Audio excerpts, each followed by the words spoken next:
Hi everybody, welcome back to Rosebloom. It's been a little bit, but not as long as the last time. A little bit has changed, so we can go through that pretty quickly, but not as much as you would expect. It's been a little slower, but I did learn one thing, which is if you press both buttons at the same time with lunge, it will put the spear down like this anyway, like that. And you can one-shot almost every mob. I'll show you it at night, if I remember. Which, it's about to turn night, actually, so that works perfectly. To kick off the world tour super quick, just to catch you up, you probably noticed this. There's just a little ring of plants here and a light, so it's actually brighter here now. Nothing much, it just needed something in the middle, which I think that's probably the best option I could have picked. I don't want a tree here because I want the view from this center section to actually see everything around. I may try and put like a tree somewhere up here, in that corner, or in this corner. It needs something right here. It's a bit too open, but we'll figure it out. It'll be fine. My friend up here, Clay, he's been doing pretty good. He does have a name now. I forget if that was mentioned before, but this is Clay. But he's been working. He's doing alright. I've been kind of moving over the carrots to this chest. Well, barrel. He's been doing good. What else have we done? I think that's most of the small stuff. As I said, super easy. So now, I'm actually gonna go see if I can show you the spear now, quickly. Ow. Come on. It's not working. Come on. Ah, that guy got invisibility. Ah! I'm not good with this still. Got one. Yeah, like, how does that not hit?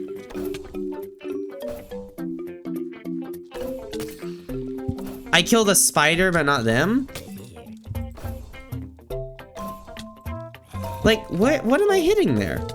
How am I not hitting anything? There we go. Okay, I need to aim, like, higher, I guess? Yeah, higher, okay. Okay, now I don't understand again. I'm getting there. This thing is difficult to use. Okay, I'm done. I'm not gonna mess with this anymore. I can't understand it well. Anyway, moving on. So, the new thing behind our house is actually a really useful thing. So you know how our iron farm, when I showed that off before, it's fully functional and you can see everything happening of the farm actually working. You see the functions, everything like that. You remember our bone meal farm? It has the same thing. When I build a farm in Rosebloom, I have a principle that I try to follow, which is make it visibly functional. And what I mean by that is we can go over to the iron farm to show it. Here's the iron farm right here. What I mean by visibly functional is that not only does the farm look good, and not only is it fully visible, you can see the entire farm right out in front of your eyes, but you can watch the farm actually work. So if I just sit on this bench here for a little bit, you're going to see iron golems flowing down the water into the kill chamber, and then all their items go into the collection, and then down into the storage room. You can visibly watch the entire farm work, or at least most of it. The iron golems spawn here, they flow all the way down into the kill chamber, they die, and their iron goes into the collection system. It is visibly functional. And then you can also see the bone meal coming up the tubes into their respective chests. Ooh, hello. You're not supposed to be in there. I made the whole farm visibly functional. And one farm I really needed was a melon and pumpkin farm, because I need that to trade with villagers, get a ton of emeralds, and I wanted a melon and pumpkin farm. And what better place to put it than an open, grassy, flat plain right behind my farmhouse. I introduce you to the Melon and Pumpkin Farm. Now, you might wonder how this is visibly functional, because you just see copper golems moving around to other chests, not really doing much, right? Well, you see this one carrying a pumpkin? He is currently carrying an actual item from the farm, which is down below. Now, if I break this block, I can fall straight into water, right into the actual Melon and Pumpkin farm. I do plan on making this farm similar to the bone meal farm, which is over here. They're pretty close together, they're connected. Right up there is where you see the bone meal farm, down here is where I do maintenance on it. I plan to make them all visible from down here, but that's not the most important part of it. This is just normally functioning. It's collecting all the items and sending them up these water tubes. Up here is where the actually pretty cool visible part happens, because those items from that farm down there that gets sent up are in these copper chests. Right here are the melon slices from that farm.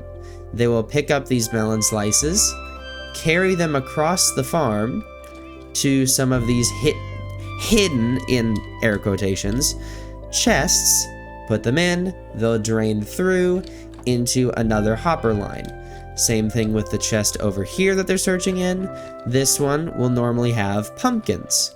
They'll carry these pumpkins all the way over to this, move out of my way please, this chest here. And then they'll go into the system. The melon slices over here, of course, I would like to craft them into melon blocks, because you trade melon blocks with villagers, not slices. When he searches in here with a pumpkin, he's not going to put it in there because there's no pumpkins. Same thing with this one. But if there were to be melon slices in here, they would go under the ground into a crafter system right below these blocks here where I'm standing. So what's happening through this whole farm is the copper golems take the items from the farm below and put them in the correct chests to send them to our storage room up here, this elevated kind of shed structure. The melon blocks will then get sent through this beam of water, which you can watch. The pumpkins are on this side, which you can watch. And all of them end up in this shed right up here. Right here are the pumpkins, and right here are the melons. A large portion of this farm, which is the organizing and the crafting of the melon slices, is visibly functional. And I love it. I love actually bringing the world to life through an actually functional means, not just an animated waterfall or an animated flag. A real farm that is actually useful. It's such a cool system, and it's so simple too. I say as it took me 2 days to figure out, but I don't know. I love doing things like this. It makes the world feel more alive while actually having a purpose. This isn't just for visuals, it's actually doing something. That's honestly most of what's changed. Not much else I've done. Maybe a little bit of like cleanup work around the edges, add a few more flowers, change some stuff. Ooh, there was one more thing over here. Hold on. This grave. There's a reason it says he wasn't named. So you see these cats I have around here. I had 4. There was another one just like this guy. He was sitting right here. And when I was working on the melon and pumpkin farm, I used Tornado, as I normally do, my Riptide Trident, to get back out from here using the water that I had down there. He somehow had been moved to this block here, and I proceeded to come up with Tornado and hit him, immediately killing him. He did not have a name. I did not know who he was.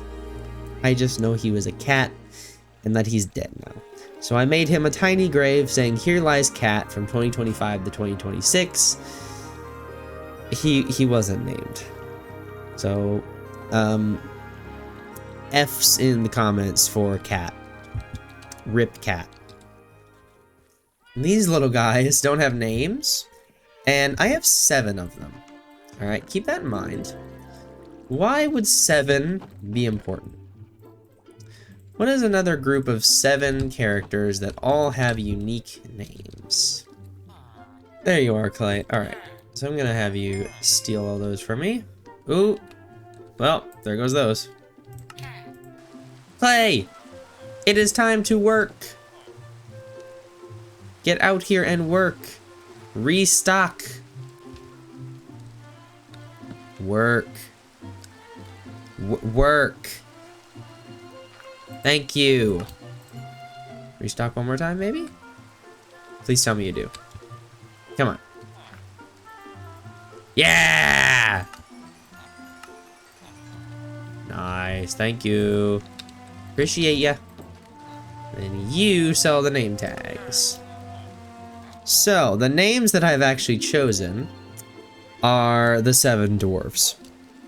So I know, if I can remember them all. Sleepy, Dopey, no.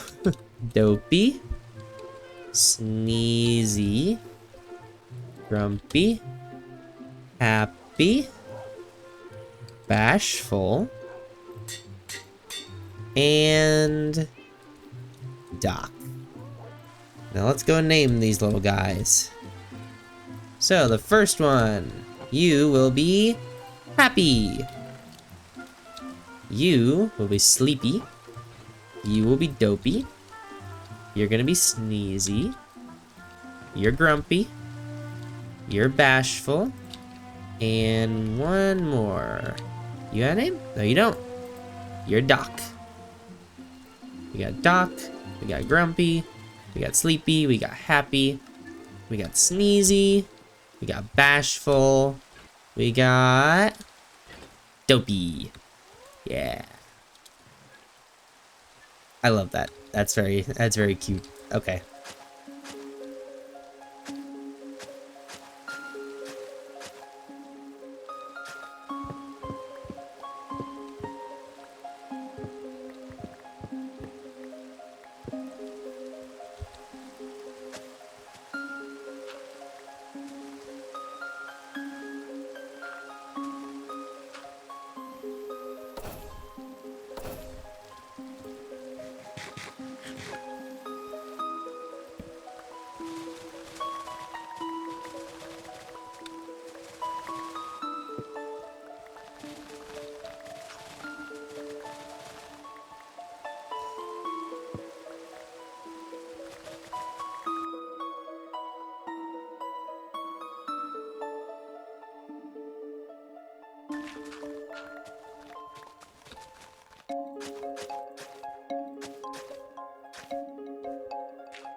On another note, we are currently on day 898. So in 2 days, we cross the 900-day threshold.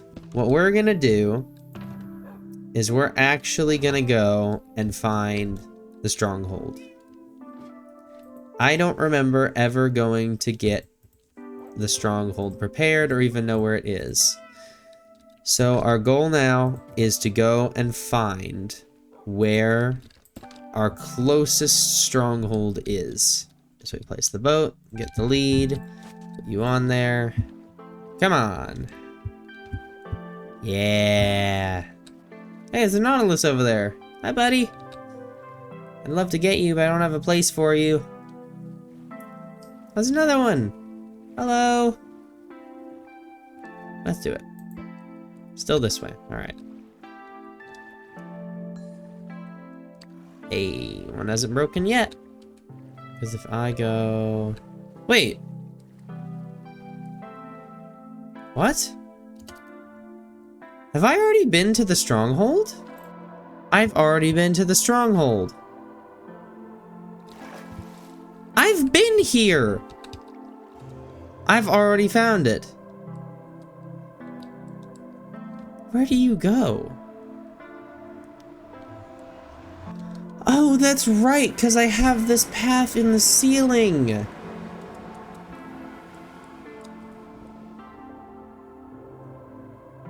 I completely forgot about these.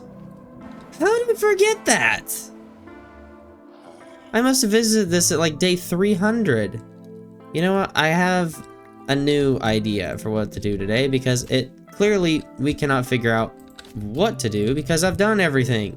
We passed by some friends when we were floating out here. You can probably very well remember because it was like a minute and a half ago, I would guess. I am gonna get one. And we're just gonna put him in a lake. Maybe make some more and get him in the bigger lake. Who knows? Okay, well that journey was absolutely useless. Now where can I find them? Nautilus! There you are. Thank you for showing up. Where'd you go? There you are. Eeny, meeny, miny, mo, eeny, meeny, mo. My mother told me to pick the very best one, and you are it. Yay, you love me. Would you like a saddle? Yes, you would. Whee! Whee! I'm gonna do my best to get you up there without dying. Water, you're in the water, you're in water. Breathe, breathe, breathe. Don't leave, just breathe. Into the water, this way, come on. Yes! Yes! You're alive. I have saved you. Clay over here, I accidentally hit with my fire aspect sharpness 5 sword, and he's, oh my god, you scared me, somehow lived. So you get this. Please heal. There we go. Now, back in the water. So you are back to full health. I should realistically go get another one for Clay, because he did not stay in his long. That might have only gotten him 4 hearts. You know, I'm slowly realizing that this whole episode has just been, like, maintenance. Now, what do we name our new friend Nautilus? Shelly. Shelly! You get a name. There you go. With that, I wish you a very good day, evening, night, whenever you are watching this video. And I hope you have a great week, great month, and great forever. So, thank you all for watching, and I will see you end of February. Bye! We're gonna wait for this fish to catch. Come on. Give me something good. Come on. It's just a fish.